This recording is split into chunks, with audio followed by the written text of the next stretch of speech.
actually basically. As a matter of fact, that's everything goes well, but inside your Jeep you have to clean the pop of your PM actually, and this goes well. So turn it off and everything's perfect. Okay, so what are we gonna do now? We're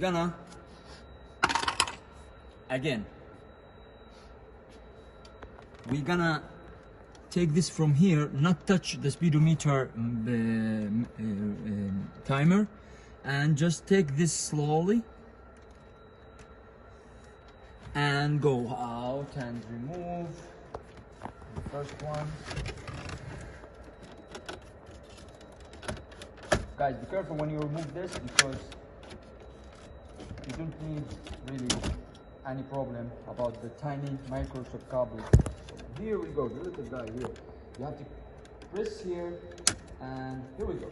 It's on, here we go. And take this dashboard like that. And go. And back again. Put it.